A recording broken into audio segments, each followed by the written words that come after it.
culture that they got going around, like where, oh, we city girls, we don't need men, and this, oh, you don't. So actually, the young lady was right. You seem to have a lot of venom towards her. Um, why is that? I don't think necessarily that the elders are speaking. And quite honestly, ma'am, you're a hypocrite. The very little of what I've seen about you, and even in watching your video right here, you said listen to the elders speak. You rejected the elders. You've rejected everything of what your elders stood for. Your elders would have died just to be married to their husband. They risked death. That's what your elders did. And you turned around and you shamed them. You became an open embarrassment to your own foremothers and spoke against them. I want to ask you a question, ma'am. Do you ever wonder why somebody like Coretta Scott King is never referred to as a strong, independent black woman? How about the lone survivor of the MOVE movement in the 80s in Philadelphia? How about Dr. Shabazz, Malcolm X's daughter? Are you familiar with the three women I'm referring to right now? Do you know what those women have done and continue to do? Do you know that they were connected to that same warrior princess idea of their foremothers? They didn't go away from it.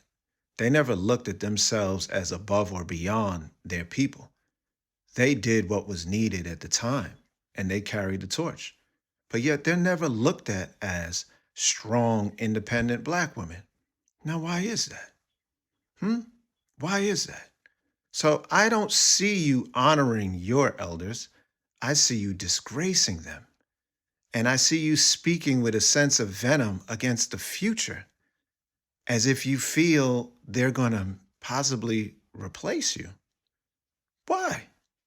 Haven't you built up a legacy to this point? Don't you have works that's going to withstand the test of time, that's going to survive kingdoms? You haven't built up a name that's great.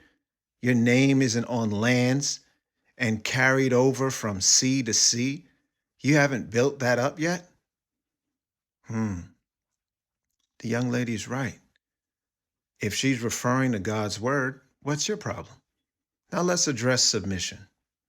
Submission, I get that that triggers you, but I want to ask you, when you're driving on the highway and you're about to merge onto the lanes of the highway and you see a yield sign, do you stop or you just keep going?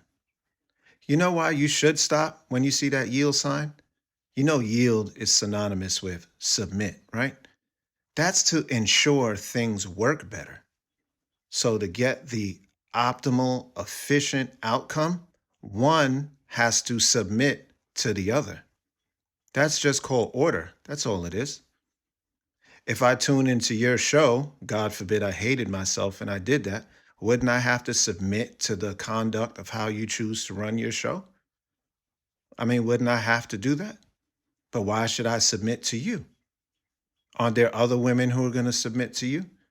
Aren't there other men who, if they call in and they listen or whatever the case may be, aren't they going to submit because you are the one that's holding court?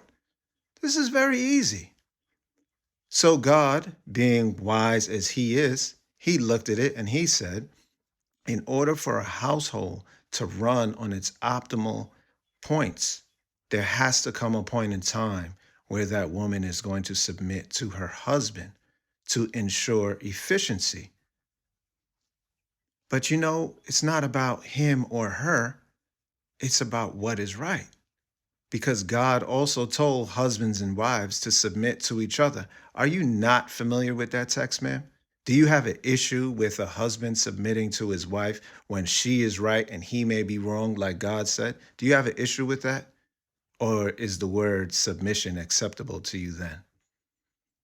So, like I said, the few times I have seen you, not by choice, but the few times I have seen you, you seem to be very angry. You seem to be upset. You seem to be bothered. You seem to be uncomfortable.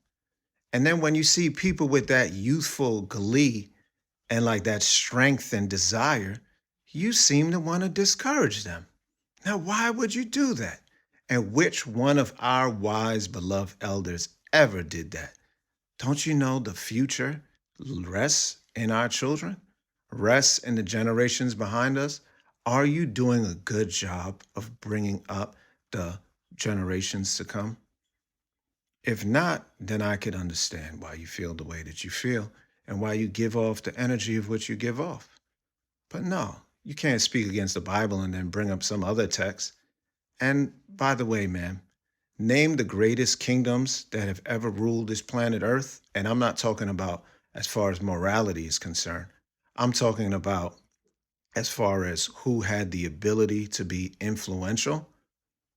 Which one of those kingdoms are ever the ones? Oh, I said kingdom. That's a man. Sorry. Which one of those kingdoms, if you will, um, were any of the people who you're referring to? I don't know what people from the bushes you want to align yourself with, but you're not going to get far with that. And here's another thing. There's certain ideologies in America which the overwhelming majority of the planet Earth does not welcome.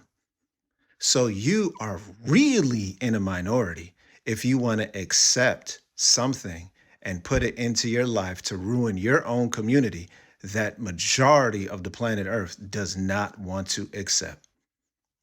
And by the way, the very same people who push that ideology, and when you were vulnerable and you were insecure, you found it, so you used it as a life raft, they don't even stick by it because they're married.